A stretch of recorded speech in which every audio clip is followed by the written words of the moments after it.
Okay, bonjour class. Welcome to your first online French tutorial. These videos will be supplementing your in-class learning and allow you to take precise notes at your own pace.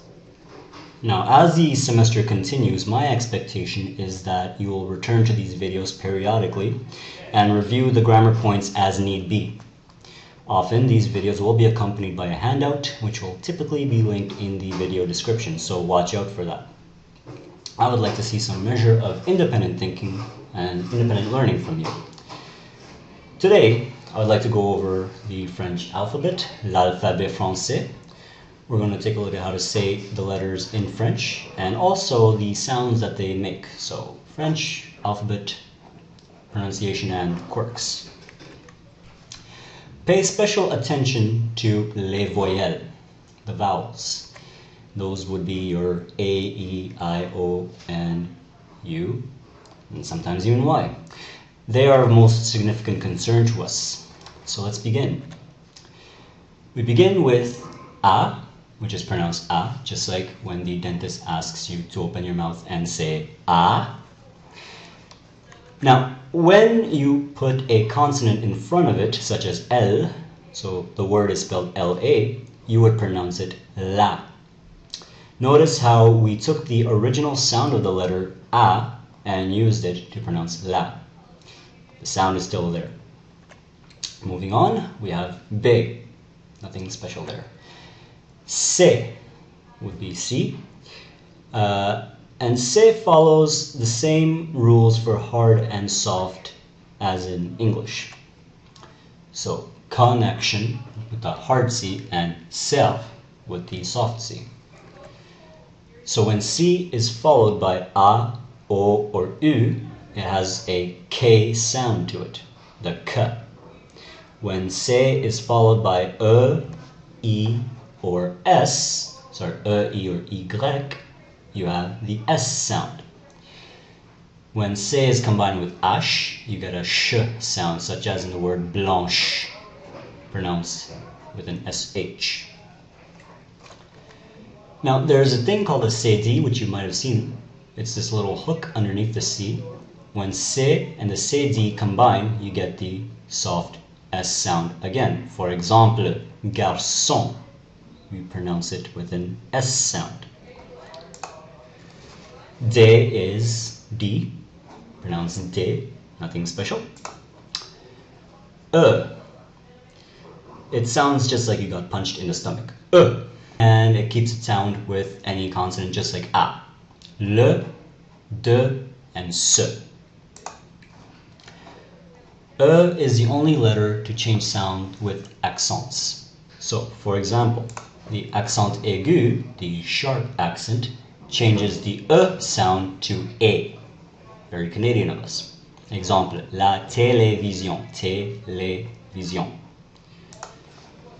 The accent grave, also known as the low accent, changes the sound to an A sound. For example, the word très. And finally, the accent circonflexe, so called because it's the bent or the flexed accent. It's similar to the accent grave, but has a much shorter A. So whereas accent grave is A, this would simply be A, such as bête and honnête. F is pronounced the exact same way. Then we have G. Now, remember the C rule? Well, G has similar rules. The A, O, and U are hard G, example, gare with a GA, whereas E, I, and Y give us a soft G, such as giraffe. Now, sometimes when we're conjugating verbs that end in GER, like for example, manger, we need to keep that soft G sound. So what we do is we add an into the nous form. So instead of saying nous mangeons, which is incorrect, we would write nous mangeons. Okay? Now, the next letter is H. And the weird thing about H is it's often completely silent in French. Example, the word pronounced and hôtel, hôtel. Then we come to E, and again, this is a vowel, it's a voyelle. Do not confuse it with the English letter E. This is the French E, and it is pronounced E, example, igloo, igloo. Then we come to J. Notice how in the English, this is J, and G for French is J. So the French and the English pronunciations for J and J are switched. Next we come to K, nothing special. L, M, N, and O. Again, O is a vowel, so it would keep its O sound. For example, the word bol. Okay, and there's a bowl full of yummy fruit. Next slide is P. Then we come to Q. Q is often followed by a U, but we never pronounce that U. For example, the word inquiet, to be worried. Next we have R. Say R as if you're a pirate.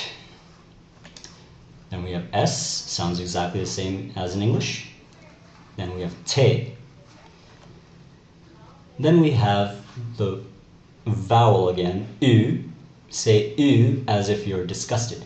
And an example of a word beginning with U would be unique. Pronounced unique. We come to V now, and W, which would be called double V if it was translated exactly. Then we come to X. Now, often X would make a Z sound, such as in the word xylophone, xylophone. Finally, we come to Y, which is literally translated as the Greek I. This is also a vowel. Notice the pronunciation, as we use in the previous word xylophone. It's pronounced E. And the last vowel, the last consonant and the last letter of the alphabet is Z. Okay, so this was a lesson on the alphabet and pronunciation. I hope that it was helpful. Consult this video as often as you need to, and it will help improve your French pronunciation. Merci, au revoir.